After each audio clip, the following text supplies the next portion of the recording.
السلام علیکم listeners, welcome کرتے ہیں آپ کو چینل میں جس کا نام ہے Urdu audio novels Royal studios.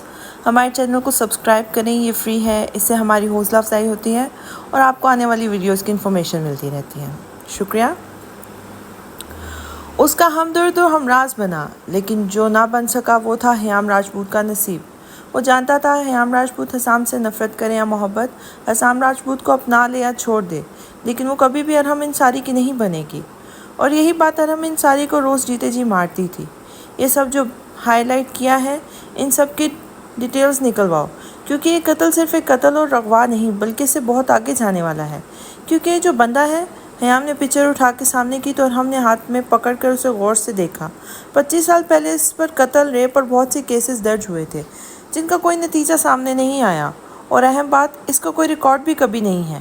اور یہ کیس جو 2 ماہ پہلے کا ہے، اس میں وہ بندہ پایا جاتا ہے لیکن اس پر کوئی الزام نہیں آ رہا، تو صاف ظاہر ہے کہ گیم بہت بڑی ہے۔ اتنے سال سے بندہ غائب نہیں، چھپا ہوا تھا اور اپنے جرائم سر انجام دے رہا تھا۔ اگر کوئی ایسے چھپ کر بیٹھا اور جرائم بھی بآسانی کر رہا ہے تو مطلب اس کے پیچھے کافی بڑی پارٹی ہوگی جو اسے سپورٹ کر رہی ہے۔ اس دن اس کی بدقسمتی تھی یا تمہاری خوش قسمتی، قتل والی جگہ جہاں عوام جمع تھی وہاں بنائے جانے والی پکس میں نظر آ گیا۔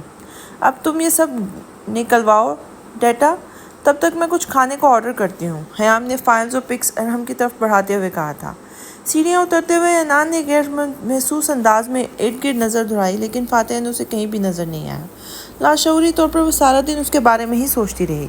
شو کے دوران بھی عنان کا سارا دھیان فاتح کی طرف تھا۔ فاتح کا لمس، اس کی گھمیر آواز میں کی جانے والی سرگوشیاں عنان کو بے چین کیے ہوئے تھی۔ گھر آ کر سب سے پہلے اسے دیکھنا چاہتی تھی جو کہیں نظر نہیں آ رہا تھا۔ بے دلی سے ڈرائنگ روم میں داخل ہوئی جہاں مائسہ، حیام، نبال اور رضوان صاحب اسی کا انتظار کر رہے تھے۔ السلام علیکم بابا۔ سب سوچوں کو جھٹک کر عنان نے مسکراتے ہوئے رضوان صاحب کو سلام کیا تھا۔ وعلیکم السلام، کتنی دیر لگا دی بیٹا آپ نے؟ رضوان صاحب نے گھڑی کو دیکھ کر عنان سے کہا تھا۔ آئی ایم سوری بابا، راستے میں ٹریفک کی وجہ سے دیر ہو گئی، عنان نے بیٹھتے ہوئے کہا تو انہوں نے سر ہلا کر کھانا شروع کرنے کا اشارہ کیا تھا۔ فردوس بیگم اور اختر صاحب جلد کھانا کھا لیتے تھے کیونکہ انہوں نے میڈیسنز لینی ہوتی تھی، اور دوسرا وہ جلدی سونے کے عادی تھے۔ عنان نے پھر چور نگاہ اپنے ارد گرد دوڑائی، لیکن اس بار بھی مایوسی کا سامنا کرنا پڑا، جبکہ حیام اور نبال کی آنکھوں سے یہ حرکت مخفی نہ رہ سکی تھی۔ کس ٹائم گئے تھے پھوپھو لوگ پیلس؟ حیام نے عام سے لہجے میں رضوان صاحب سے پوچھا۔ وہ جب گھر آئی تھی تبھی فردوس بیگم نے بتایا تھا کہ اس کی پھوپھو اپنا اور حسام لوگوں کا سارا سامان پیلس شفٹ کروا چکی ہیں، اور حسام لوگوں کو بھی میسج کر دیا ہے کہ آج سے وہ پیلس ہی ہوں گے، کیونکہ وہ وہاں رہ کر اپنی نظروں کے سامنے سیٹنگز کروانا چاہتی ہیں، اور فرا اور ثنا یہاں کمفرٹیبل فیل نہیں کرتی۔ فردوس بیگم یہ بات بتاتے ہوئے کافی خوش تھیں، جبکہ حیام نے زیادہ غور نہیں کیا تھا۔ لیکن اب حیام نے عنان کو متلاشی نظروں سے فاتح کو ڈھونڈتے دیکھا تو اسے جتانے کے لیے رضوان صاحب سے سوال کیا۔ شام سے پہلے ہی چلی گئی تھی آپا، اور بچیاں، اور فہد تو اٹھ کے پہلے ہی کہیں چلا گیا تھا۔ رضوان صاحب نے تو گلاس میں پانی ڈالتے ہوئے سرسری سا بتایا تھا۔ عنان کو اپنے اندر کچھ ٹوٹنا سا محسوس ہوا تھا۔ کتنے یقین اور مان سے وہ اس کے قریب گئی تھی، سو سب بھلانا چاہتی تھی، اس نے بتانا تک گوارا نہیں کیا۔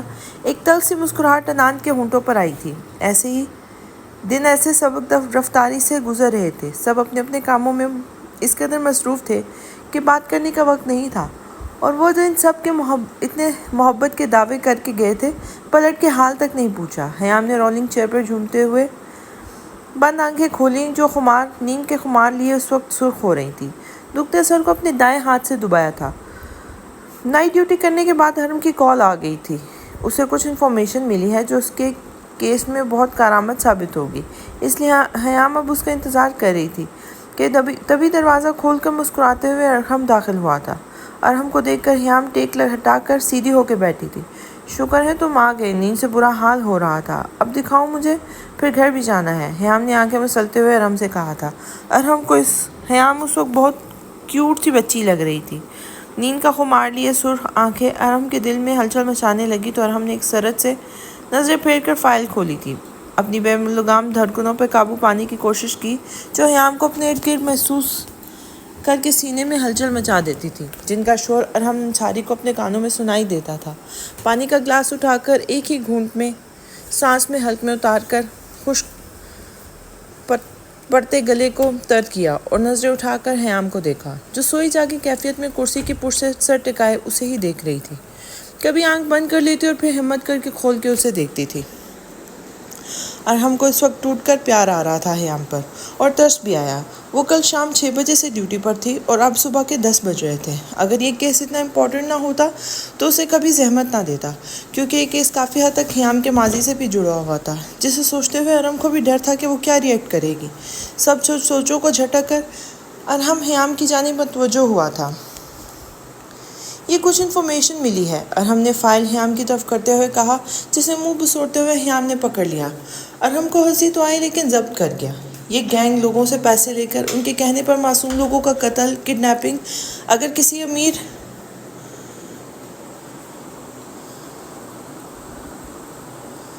معصوم شخص کی ڈیتھ ہو جائے تو وہ ان لوگوں کی جگہ پہچاننے کے بعد ان کی لاش کو ٹھکانے لگاتے ہیں۔ ان کے بہت سے بزنس ہیں، مینز اپنی ڈیل حاصل کرنے کے لیے اپنے مخالف پارٹی کے بندے کا کام تمام کرتے ہیں، یا پھر دھمکی دینے کے لیے کڈنیپنگ اور اپنی ذاتی دشمنی کی وجہ سے۔ کوئی خاص وجہ سامنے نہیں آئی، لیکن بزنس پارٹنرز ہیں ان کا، اور یہ 4 ساتھی سے ان کا تعلق ہے۔ یہ 4 ساتھی ہیں، یہاں سے تھوڑی مس پرنٹنگ ہے، اس لیے مجھے اتنا کلیئر سمجھ نہیں آ رہا۔ بگڑے ہوئے میرزادے ہر ہفتے کسی معصوم کو درندگی کا نشانہ بناتے ہیں، اور جس میں گینگ کے لوگ ان کے ساتھ شامل ہوتے ہیں۔ جو انفارمیشن ملی ہے اس کے مطابق ان 4 کا پچھلے 10 سال سے اس گینگ کے ساتھ تعلق ہے۔ ارحم نے سنجیدہ لہجے میں اپنی بات مکمل کر کے ایک خاکی لفافہ حیام کی طرف بڑھایا تھا، جسے حیام نے سوالیہ نظروں سے دیکھ کر تھام لیا تھا۔ اور اس میں کیا ہے؟ حیام نے ابرو چکا کر سوالیہ لہجے میں ارحم سے استفسار کیا تھا، کیونکہ ہر بات تو وہ اسے بتا چکا تھا۔ فائل وہ دیکھ چکی تھی، اور جہاں تک وہ ارحم کو جانتی تھی اسے اندازہ ہو گیا تھا کہ اس لفافے میں بھی کوئی اہم انفارمیشن ہی ہوگی جو اسے آخر میں بتانا چاہتا ہے۔ ان 4 بزنس مینز کی تصویر۔ ارحم نے اپنے ناخن سے ٹیبل کی سطح کو کھرچتے ہوئے نظر جھکا کر جواب دیا تو حیام نے آنکھیں چھوٹی کر کے اسے گھورا تھا اور لفافہ کھولا، لیکن جیسے ہی تصویر پر حیام کی نظر پڑی اسے لگا ایک دفعہ پھر سے اسے ماضی میں دھکیل دیا گیا تھا۔ میسج وصول ہوا تو کانپتے ہاتھوں سے جواب ٹائپ کرنا شروع کر دیا۔ How are you? بے بسی سے میسج ٹائپ کر کے سینڈ کیا۔ چہرہ آنسو سے تر تھا، جبکہ اپنے ہاتھ بری طرح کپا رہے تھے۔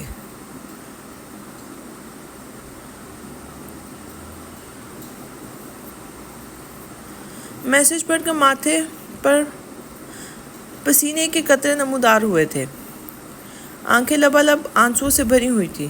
How are you? ہچکیوں سے روتے ہوئے میسج ٹائپ کیا تو فوراً سے جواب موصول ہوا۔ آئی مس یو مائی فرینڈ۔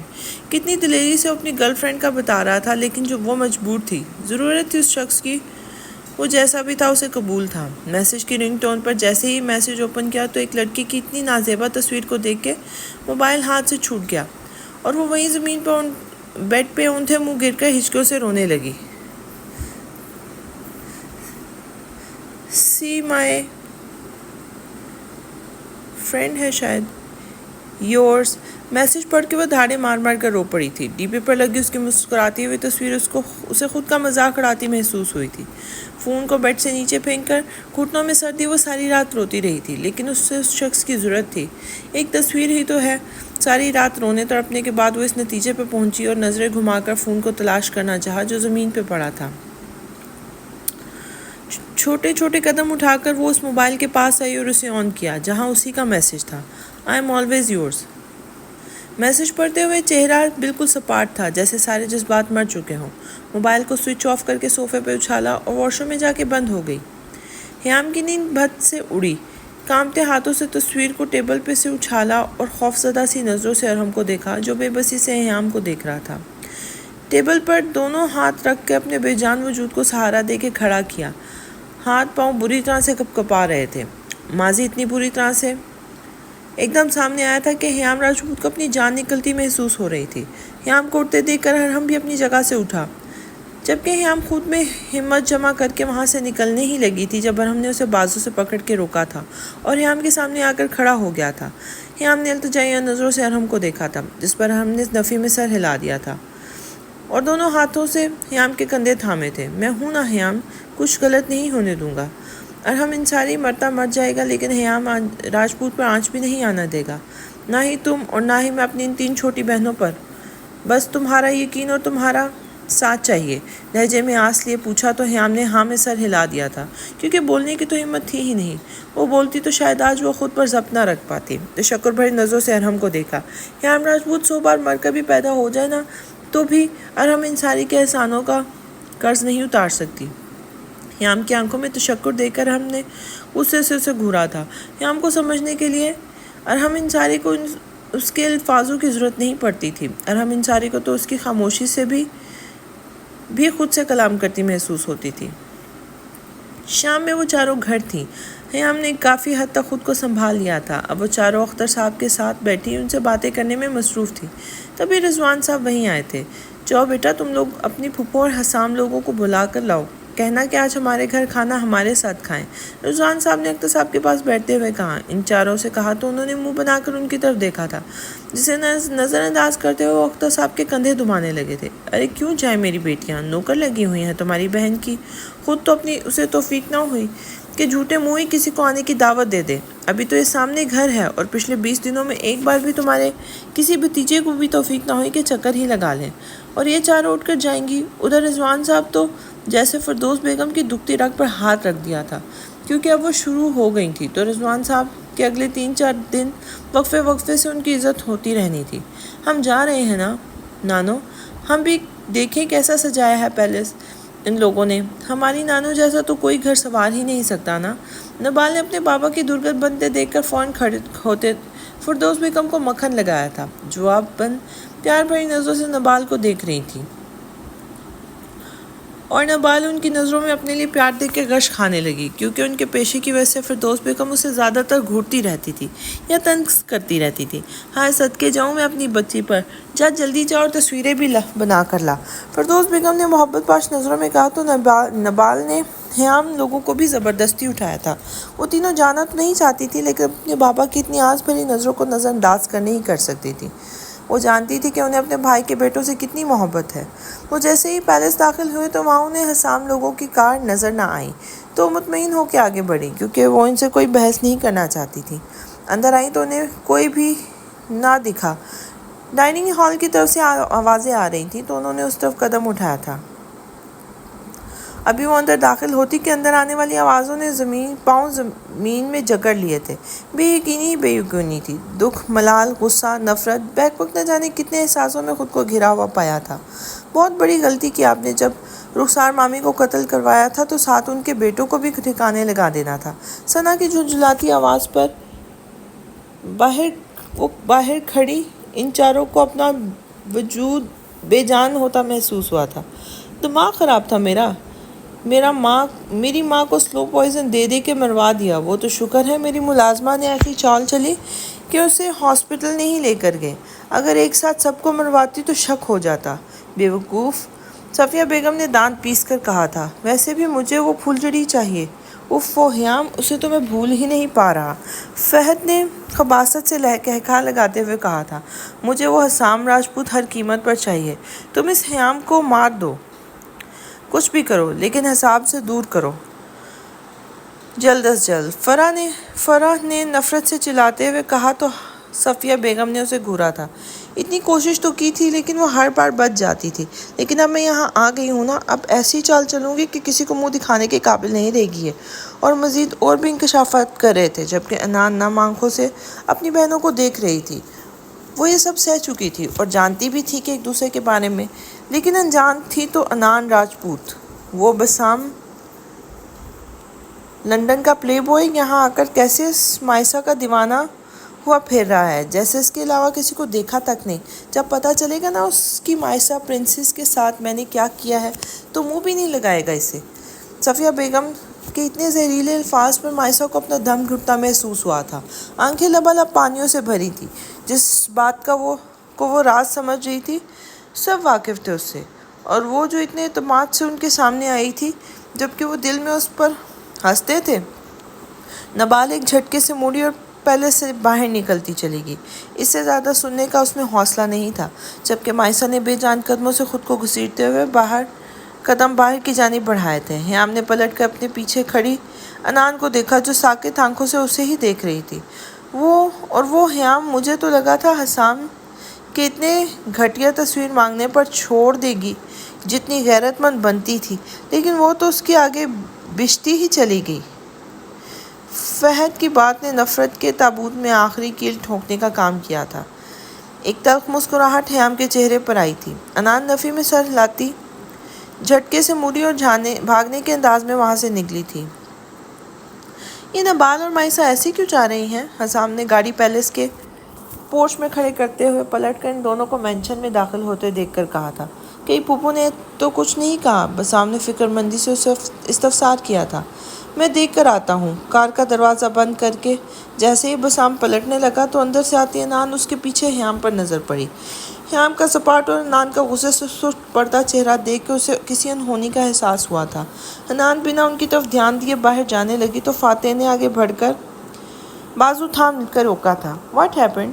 محبت بھرے لہجے میں فکر مندی سے استفسار کیا گیا۔ ہاتھ چھوڑو میرا فاتح، ایک لفظ چھپا کر کہا تو فاتح نے اتنی بدتمیزی پر اپنے جھبڑے بھینچ لیے تھے۔ پہلے بتاؤ مجھے کیا ہوا ہے؟ کیوں ہو اتنے غصے میں؟ بازو کو جھٹکا دے کر اپنی جانب رخ کیا تو انان اپنا توازن برقرار نہ رکھ سکی اور سیدھا فاتح کے فولادی سینے سے ٹکرائی تھی، جبکہ فاتح نے بنا کسی کی پرواہ کیے اپنے دونوں ہاتھ اس کی کمر پر رکھے تھے۔ بتاؤ گے تو جانے دوں گا نا، ورنہ ایسے ہی رہتے ہیں۔ فاتح نے کندھے اچکا کر سنجیدہ لہجے میں کہا تو دانیال اور بسام نے مسکراہٹ چھپانے کو رخ بدل لیا تھا، جبکہ حسام سب کچھ بھلائے حیام کو دیکھ رہی تھی جو سپاٹ چہرہ لیے انان کو دیکھ رہی تھی، جیسے وہ جانتی ہو کہ آگے کیا ہونے والا ہے۔ حیام نے سر جھٹک کر قدم آگے بڑھائے اور اس سب کے دوران اس نے حسام کو سرد آنکھوں سے دیکھا اور پھر نظریں پھیر لی تھی۔ فاتح کے سینے پر دونوں ہاتھ رکھ کر انان نے اسے پیچھے کو دھکا دیا تھا۔ فاتح نے ابھی آگے بڑھنے کے چہرے پر پڑنے والے تھپڑ نے اس کے قدم وہیں روک دیے تھے۔ نفرت ہے مجھے تم سے، شدید نفرت، فاتح راجپوت، سمجھے تم؟ آئندہ اپنے غلیظ ہاتھوں سے مجھے چھونے کی کوشش بھی نہ کرنا، انان نفرت بھرے لہجے میں چلائی تو فاتح نے سر انگارا ہوتی کو آنکھوں سے اسے گھورا، جبکہ انان جھٹکے سے مڑی اور وہاں سے نکلتی چلی گئی تھی۔ میں چاہتا تو اس تھپڑ کا بدلہ تم سے ابھی لے سکتا تھا، لیکن عزت ہو تم میری، لاکھ غصے کے باوجود بھی لوگوں کے سامنے تمہیں بے عزت نہیں کر سکتا، لیکن اس تھپڑ کا بدلہ میں لوں گا۔ بنا کسی کی طرف دیکھے اپنی کار کی طرف بڑھا اور پھر پہلے سے نکلتا ہی چلا گیا تھا۔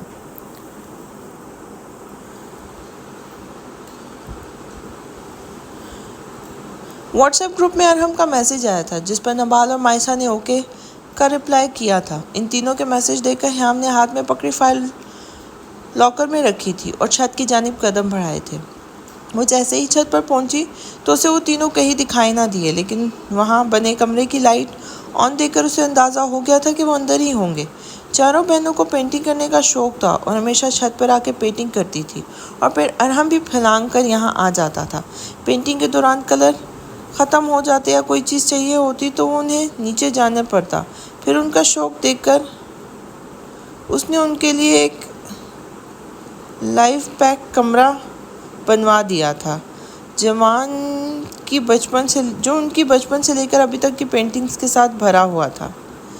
حیام جیسے ہی دروازہ کھول کر اندر آئی، ان کی سنجیدہ شکلیں دیکھ کر اندازہ ہو گیا تھا کہ اس کی بہنیں سب بتا اور پوچھ چکی ہیں ارحم سے، اس لیے دھیمے قدم رکھتی ارحم کے سامنے رکھے کاؤچ پر بیٹھ کر درمیان میں پڑے ٹیبل پر اپنا موبائل رکھ دیا تھا۔ انان نہیں آئی؟ ارحم نے سنجیدہ لہجے میں پوچھا تو مائسا نے کندھے اچکا دیے تھے۔ نظر نہیں آ رہی تو مطلب نہیں آئی۔ حیام نے ماحول میں پھیلے تناؤ کو ہلکا کرنے کی کوشش کی اور مسکرا کر کہا، کیس کے سلسلے میں تم جانتی ہو حیام، اس میں اب صرف تم ہی نہیں، انان اور نبال کی بھی ضرورت ہے مجھے۔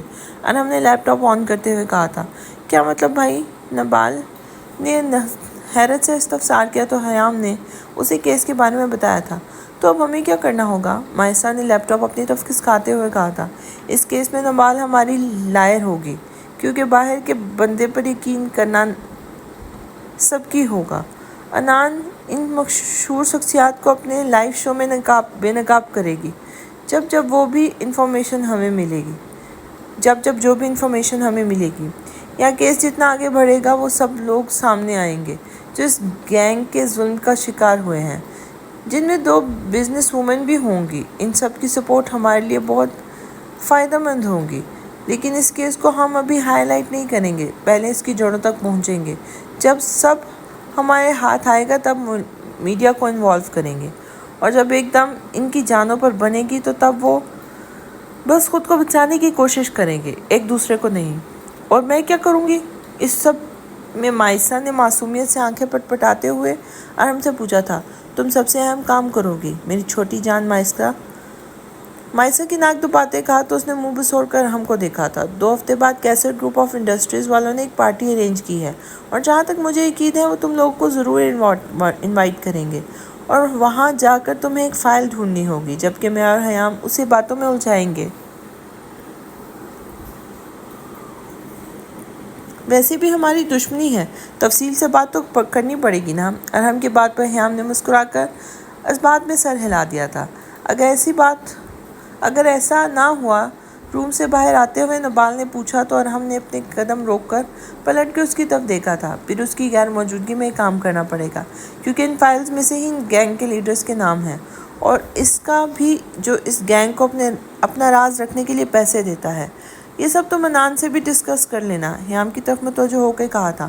میں بتا دوں گی، فی الحال تو مجھ سے بھی ناراض ہے۔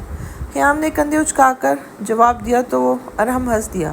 وہ تینوں مائسا کے چلانے پر چونکے تھے، جو اپنے بازو واقعی اونچی اونچی چلا رہی تھی۔ راجپوت مینشن اور اس کے مضافات میں جنگ کا آغاز ہوا چاہتا ہے، جبکہ مائسا اس کے اعلان پر تینوں کے بلند کہکے فضا میں گونجے تھے۔ وہ تینوں اس وقت دانیال کے نئے خریدے گئے فارم ہاؤس میں بیٹھے تھے، اور فاتن جب سے گیا تھا اس کی کوئی خبر نہیں تھی۔ انان کو ایسا ہرگز نہیں کرنا چاہیے تھا، دانیال نے کپ کے گرد اپنی انگلی گھماتے ہوئے کہا تھا۔ جو اس نے کیا وہ بہت کم تھا۔ حسام کی بات پر دانیال نے چونک کر دیکھا تھا۔ چونک تو حسام بھی گیا تھا، لیکن آپ اپنی سرخ آنکھوں کو کھڑکی پر جمائے ہوئے سپاٹ چہرہ لیے باہر دیکھنے میں مصروف تھا۔ کیا مطلب؟ دانیال نے حیرت سے استفسار کیا تھا۔ مجھے لگتا ہے کچھ بہت برا ہوا ہے، اتنا برا کہ وہ ہم سے نفرت کرنے لگ گئی ہیں۔ تم سوچ سکتے ہو رخسار چچی کی بیٹیاں اپنے شوہروں سے نفرت کریں؟ ناممکن سی بات ہے۔ چچی کو پرورش کبھی بھی انہیں کسی سے نفرت کرنا نہیں سکھا سکتی۔ وہ ہم سے ناراض ہو سکتی ہیں، غصہ بھی، لیکن نفرت نہیں کر سکتی۔ لیکن آج انان اور ریحام کی آنکھوں میں نفرت دیکھ کے میں حیران ہو گیا ہوں۔ یہ ہم بھی جانتے ہیں، آپ کو وہ بتائیں جو آپ کو معلوم ہے، جس کی وجہ سے آپ یہ بات کر رہے ہیں؟ حسام نے سرد لہجے میں پوچھا تو حسام اپنی جگہ سے اٹھ کر کھڑکی کے پاس جا کے کھڑا ہوا تھا۔ جب ہم آئے تب میں نے اس بات کو اگنور کیا، لیکن راجپوت مینشن میں کام کرنے والی ملازمہ سے لے کر باہر کھڑے سیکیورٹی گارڈ تک سب ارحم انصاری کے تعینات کیے ہوئے ہیں۔ راجپوت مینشن میں آنے والے ہر بندے کا پہلے وہ شخص ڈیٹا نکلواتا ہے۔ نہ صرف مینشن بلکہ کمپنی کے ہر بندے کا بھی ڈیٹا اس کے پاس موجود ہے۔ جو ذرا مشکوک لگتا ہے اسے نکال دیتا ہے۔ وہ راجپوت مینشن کے بارے میں وہ سب کچھ جانتا ہے جس سے ہم انجان ہیں۔ میں نے مینشن میں کام کرنے والے ملازماؤں سے پوچھ گچھ کرنے کی کوشش کی، لیکن وہ ایک لفظ نہیں بتاتی۔ جو بھی راز ہے وہ راجپوت مینشن سے ہی جڑا ہے، اور اسے صرف ایک ہی شخص پتہ لگوا سکتا ہے۔ حسام نے اپنی پشت دیوار سے لگاتے ہوئے کہا تو دانیال نے اپروچ کھا کر اسے دیکھا تھا۔ وہ کون ہے؟ حسام نے اٹھتے ہوئے پوچھا، جس پر حسام نے اپنے کوٹ سے موبائل نکال کر کوئی نمبر ڈائل کیا تھا۔ السلام علیکم راجپوت صاحب، دوسری جانب سے بھاری آواز میں سلام کیا گیا تھا۔ مجھے تمہارے بہنوئی کا نمبر چاہیے۔ حسام نے ڈائریکٹ مدعے کی بات کی، جس پر دوسری جانب سے شخص نے اپنے ہونٹ بیچ کر کچھ پل خاموشی اختیار کی تھی۔ میرا بہنوئی 2 ہفتے پہلے مجھے بلاک کر چکا ہے۔ طنزیہ لہجے میں جواب موصول ہوا تو حسام نے غصے سے موبائل کو گھورا تھا۔ اور تمہارا اور اس کا معاملہ ہے، مجھے سے کوئی سروکار نہیں، مجھے نمبر سینڈ کرو، حسام نے دبی آواز میں گھرا کر کہا تو موبائل کی دوسری جانب شخص نے موبائل کان سے ہٹا کر غصے سے دیکھا تھا۔ کرتا ہوں، جواب دے کر کھڑاک سے فون کاٹ دیا گیا تھا۔ جب دوسرے ہی پل واٹس ایپ پر نمبر موصول ہوا تو حسام نے جلدی سے نمبر ڈائل کیا۔